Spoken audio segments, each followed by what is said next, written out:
So we were discussing about fundamental rights.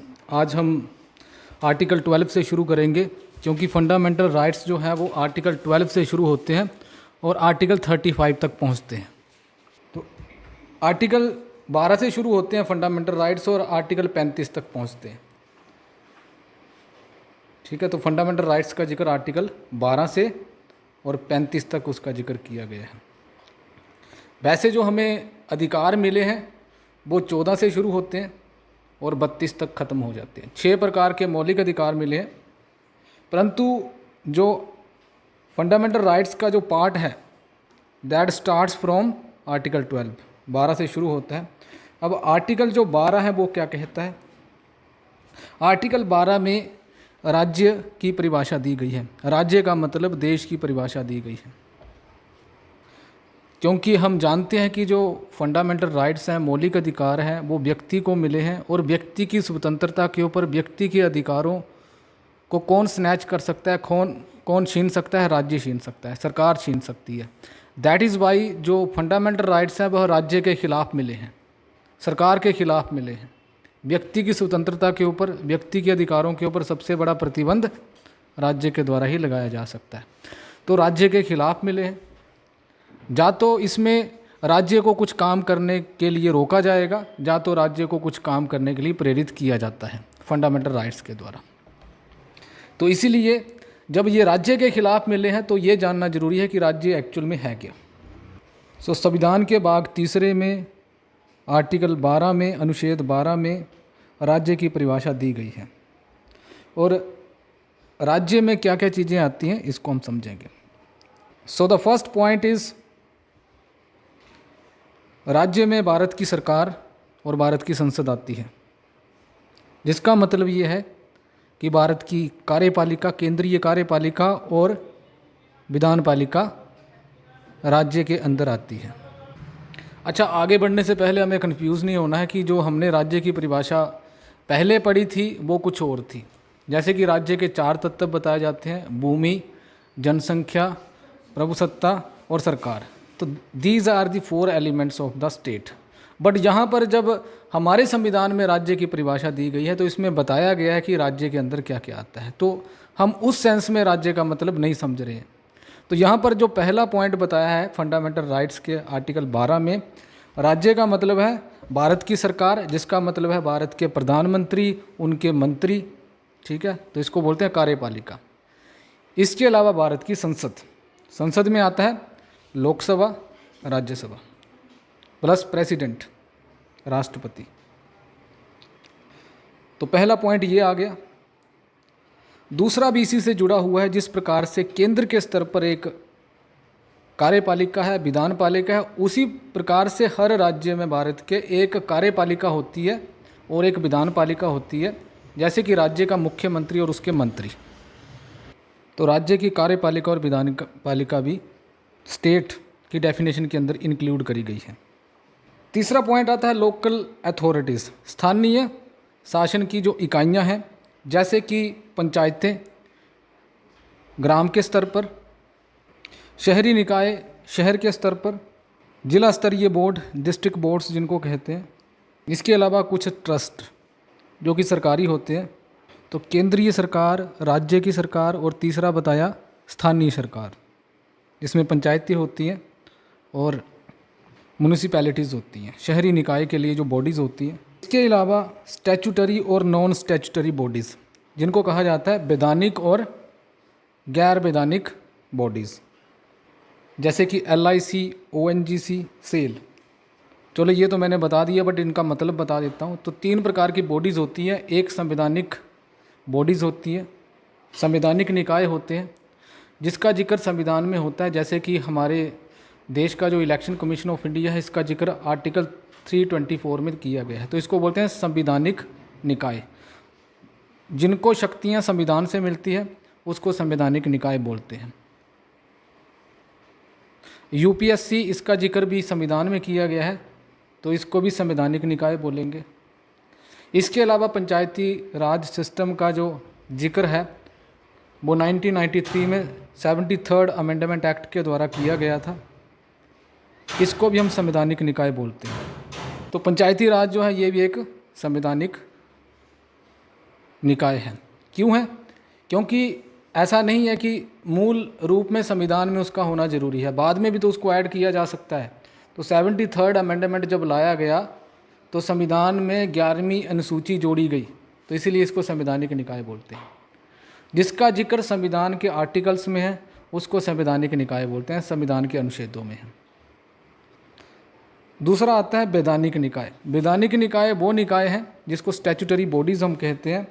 Statutory bodies वो वाली bodies हैं जिनका निर्माण संसद के द्वारा किया जाता है, उसको क्या बोलते हैं? वैधानिक निकाय। विधान बनाकर, कानून बनाकर, जैसे कि नेशनल ह्यूमन राइट कमीशन हमारे देश के अंदर जो है, इसको वैधानिक निकाय बोलते हैं।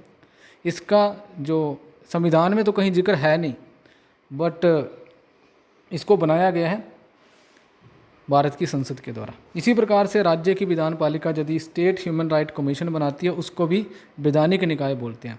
तो सामान्य कानून से जब किसी बॉडी का निर्माण किया जाता है, किसी निकाय का निर्माण किया जाता है, उसको वैधानिक निकाय बोलते हैं। और तीसरा आता है नॉन स्टैट्यूटरी बॉडीज़।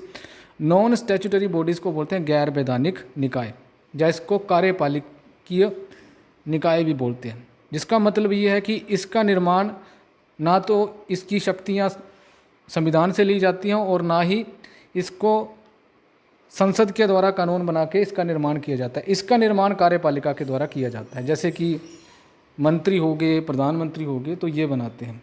तो हमारे देश में इसका एग्जाम्पल है योजना आयोग था, और प्रेजेंट में नीति आयोग, जो कि इसका नाम बदल के बन गया है।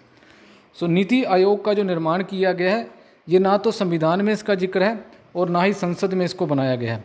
इसमें प्रधानमंत्री और उसके जो मंत्री थे वो बैठे आपस में और उन्होंने बोला कि हम कोई योजना आयोग बनाएंगे, जब नेहरू जी के टाइम में, और 2015 में नीति आयोग बना दिया। तो नीति आयोग जो है वह संसद के द्वारा बनाई गई संस्था नहीं है, बल्कि यह कार्यपालिका के द्वारा बनाई गई है। ये जो बॉडीज़ हैं इसको भी राज्य की परिभाषा के अंतर्गत रखा गया है। तो इस तरीके से हम समझ सकते हैं, यहाँ पर हमने पाया राज्य की जो परिभाषा दी गई है, भारत की केंद्रीय सरकार और संसद, राज्य की सरकार और राज्य की विधान पालिका। तीसरा आता है स्थानीय स्तर पर शासन की इकाइयाँ, चाहे पंचायती राज है, चाहे डिस्ट्रिक्ट बोर्ड है, चाहे शहरी निकाय है। चौथा आता है statutory and non statutory bodies, वैधानिक एंड गैर वैधानिक निकाय। तो इस तरीके से राज्य की परिभाषा में बहुत सारी एलिमेंट्स जोड़े गए हैं, क्योंकि व्यक्ति के अधिकारों के ऊपर सबसे बड़ा हमला इन्हीं के द्वारा किया जाता है। इन राज्य की संस्थाओं के द्वारा जब व्यक्ति के मौलिक अधिकारों का उल्लंघन किया जाएगा तो उन कार्यों को चैलेंज किया जा सकता है सुप्रीम कोर्ट में, हाई कोर्ट में। तो व्यक्ति के मौलिक अधिकारों का उल्लंघन कौन करेगा? यही संस्थाएं करेंगी। इसके अलावा सर्वोच्च न्यायालय ने कहा है कि यदि कोई निजी निकाय है या फिर कोई प्राइवेट एजेंसी है जो सरकार के एक इंस्ट्रूमेंट के रूप में काम कर रही है, यदि वह भी व्यक्ति के मौलिक अधिकारों का उल्लंघन करती है तो उसको भी स्टेट की डेफिनेशन में रखा गया है। तो ऐसी कोई एजेंसी जो प्राइवेट है परंतु सरकार के उद्देश्यों के लिए बनाई गई है, उसको भी स्टेट की डेफिनेशन में रखा गया है। तो कुल मिला के हम यहाँ पे समझ सकते हैं कि the fundamental rights are given against the state, राज्य के खिलाफ दिए गए हैं।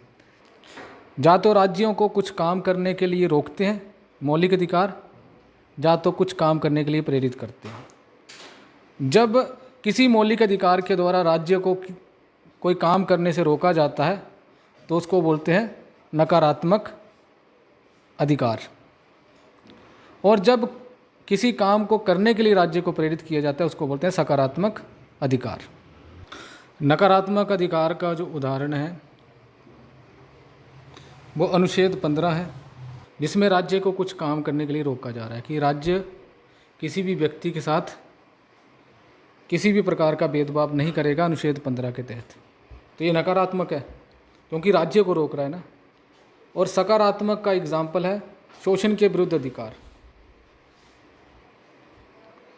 कि जब कोई फैक्ट्री में या किसी कंपनी में किसी वर्कर का शोषण होता है या किसी बच्चे का शोषण होता है तो उस समय राज्य को काम करने के लिए प्रेरित किया जाता है कि आप कोई ऐसा कानून बनाए और उस व्यक्ति के खिलाफ कार्रवाई करें। तो इसको बोलते हैं सकारात्मक अधिकार। तो दो प्रकार के अधिकार हैं। सो दैट इज़ वाई यहाँ पर इम्पोर्टेंट हो जाता है कि राज्य की डेफिनेशन क्या है, राज्य की परिभाषा क्या है। तो ये वाली जो परिभाषा है, it is different from the other definition of the state. न्यायिक पुनर्निरीक्षण का मतलब ये है कि हमारी न्यायपालिका को किसी कानून का दोबारा से निरीक्षण करने का अधिकार है कि क्या वह संविधान की मूल भावना के खिलाफ तो नहीं है। और संविधान की मूल भावना हमारे मौलिक अधिकारों में भी पाई जाती है। अनुच्छेद 32 के तहत सर्वोच्च न्यायालय और अनुच्छेद 226 के तहत उच्च न्यायालय के अंदर मामला लेके जाया जा सकता है भारत के नागरिकों के द्वारा, यदि उनके मौलिक अधिकारों का उल्लंघन होता है। और यदि सर्वोच्च न्यायालय और उच्च न्यायालय पाता है कि कोई ऐसा कानून बन गया है जो व्यक्ति के मौलिक अधिकारों के खिलाफ है, तो वह उसको अनकॉन्स्टिट्यूशनल घोषित कर सकते हैं, जिसको बोलते हैं गैर संवैधानिक। तो अनुच्छेद 13, अनुच्छेद 32 और अनुच्छेद 226, ये 3 ऐसे अनुच्छेद हैं जो हमारी सर्वोच्च न्यायालय और उच्च न्यायालय को न्यायिक पुनर्निरीक्षण का अधिकार देते हैं। यहाँ पर स्पेसिफिकली 226 जो डील करता है वह उच्च न्यायालय की न्यायिक पुनर्निरीक्षण की शक्ति के साथ डील करता है, यानी कि 226 के तहत व्यक्ति केवल उच्च न्यायालय में जा सकता है और अनुच्छेद 32 के तहत सर्वोच्च न्यायालय में जा सकता है।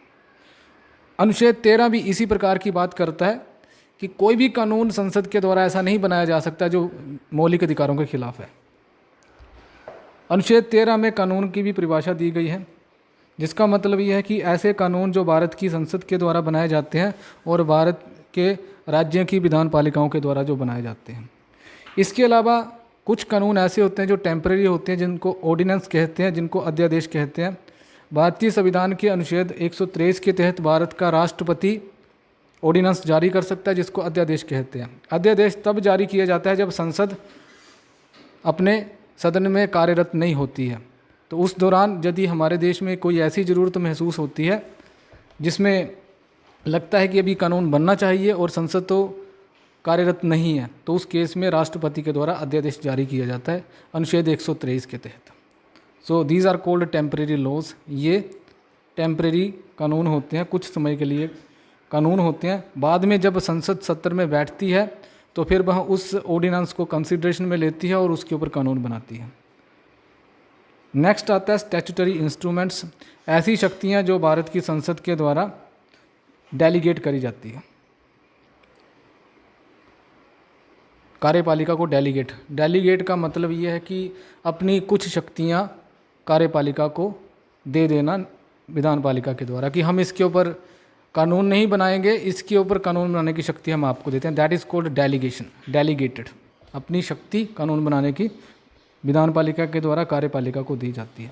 इसके अलावा नॉन लेजिस्लेटिव कुछ सोर्सेज होते हैं कानून के, जैसे कि रीति रिवाज किसी समाज के, भारत की संसद, राज्य की विधान पालिकाएँ, राष्ट्रपति के द्वारा जारी किए गए अध्यादेश, गवर्नर के द्वारा, राज्यपाल के द्वारा जारी किए गए राज्य के स्तर पर अध्यादेश। इसके अलावा डेलीगेटेड लेजिस्लेशन एंड जो रीति रिवाज होते हैं, इनको कानून के दायरे में रखा जाता है। कानून की जो परिभाषा है वो इन सभी को इनकॉर्पोरेट करती है। 1973 में केशवानंद भारती केस भारत के सर्वोच्च न्यायालय में आया था और एक जजमेंट दी गई थी जिसको केशवानंद भारती केस कहा जाता है। 1973 से पहले तक ये माना जाता था कि भारत की संसद के द्वारा जो कानून बनाए जाते हैं और संवैधानिक संशोधन किया जाता है, इन दोनों में डिफरेंस है। और अनुच्छेद 13 सिर्फ सामान्य कानूनों की ही बात करता है कि यदि संसद कोई सामान्य कानून बना देती है तो केवल उसी की जांच पड़ताल न्यायपालिका के द्वारा की जाएगी। यदि कोई सामान्य कानून मौलिक अधिकारों के खिलाफ है तो उसको नल एंड वॉइड घोषित किया जाएगा, अनकॉन्स्टिट्यूशनल घोषित किया जाएगा। 1973 से पहले केवल सामान्य कानूनों को ही इसके दायरे में रखा गया था और कहा जाता था कि यदि संसद कोई संवैधानिक संशोधन करती है और संवैधानिक संशोधन करके संविधान में कुछ परिवर्तन करती है तो उस केस में उसको चैलेंज नहीं किया जा सकता, उसका न्यायिक पुनरीक्षण नहीं किया जा सकता, वह कानून वैलिड रहेगा। परंतु 1973 में केशवानंद भारती केस के द्वारा कहा गया कि there is no any difference between the common law and amendment. सामान्य कानून और संवैधानिक संशोधन में कोई डिफरेंस नहीं है। न केवल सामान्य कानून बल्कि यदि संवैधानिक संशोधन भी संविधान में किए जाते हैं और दोनों में से कोई भी मौलिक अधिकारों के खिलाफ है तो उसको सर्वोच्च न्यायालय के द्वारा नल एंड वॉइड घोषित किया जाएगा, अनकॉन्स्टिट्यूशनल घोषित किया जाएगा, गैर संवैधानिक घोषित किया जाएगा। तो अनुच्छेद 12 में राज्य की परिभाषा दी गई है। अनुच्छेद 13 में कहा गया है कि कोई भी कानून भारत की संसद और राज्य की विधान पालिका के द्वारा नहीं बनाया जा सकता जो कि मौलिक अधिकारों के खिलाफ है। और 1973 में यह कह दिया गया कि सामान्य कानून और संवैधानिक संशोधन कोई भी अगर मौलिक अधिकारों के खिलाफ है तो उसको गैर संवैधानिक घोषित किया जाएगा। संवैधानिक संशोधन के बारे में हमने पढ़ा है कि इसके द्वारा विशेष एक प्रक्रिया फॉलो करी जाती है। So there is a difference between the amendment. सामान्य कानून बनाने में और संवैधानिक संशोधन करने में अंतर होता है। तो हमने पढ़ा होगा कि सामान्य कानून जो बन रहा था वो नॉर्मली संसद के अंदर आता है और उसको सामान्य बहुमत से पारित कर दिया जाता है, पर संवैधानिक संशोधन करने के लिए एक विशेष प्रक्रिया फॉलो करी जाती है।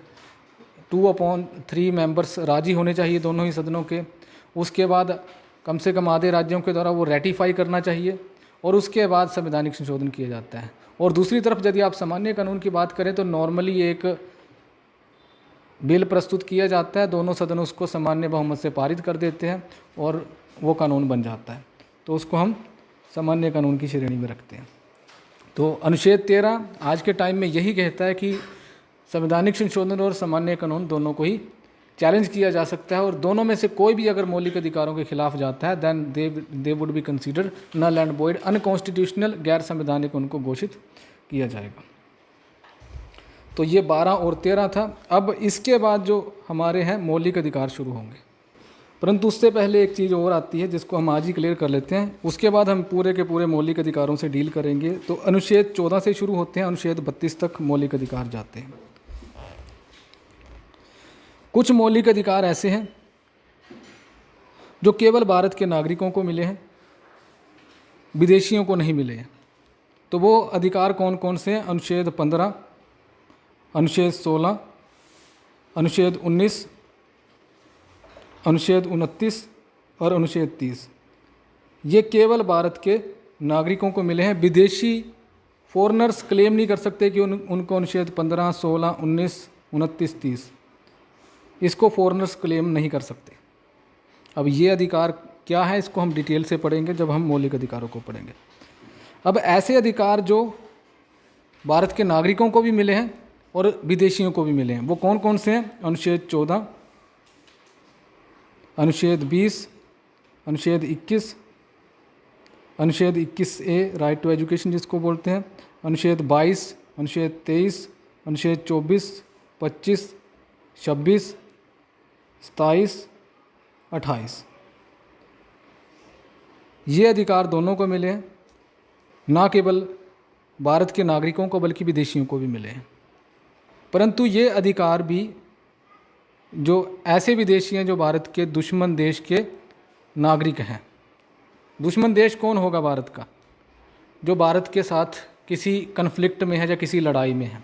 जैसे फॉर एग्ज़ाम्पल अगर चाइना के साथ भारत की लड़ाई हो रही है तो उस केस में चाइना के नागरिकों को ये वाले अधिकार भी नहीं मिलेंगे। तो इसको बोलते हैं enemy aliens.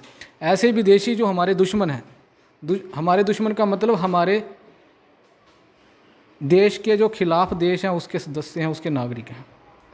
So these are the basic points about the fundamental rights. हमने फंडामेंटल राइट्स की फीचर्स को समझ लिया है, हमने अनुच्छेद 12 को समझ लिया है, अनुच्छेद 13 को समझ लिया है और ऐसा भी समझ लिया है कि ऐसे कौन से अधिकार है जो केवल भारत के नागरिकों को मिले हैं और विदेशियों को मिले हैं, और क्या भारत के जो मौलिक अधिकार हैं वो भारत का जो एनिमी जो दुश्मन जो राज्य है उसके नागरिकों को मिलते हैं या नहीं मिलते हैं। तो नहीं मिलते हैं।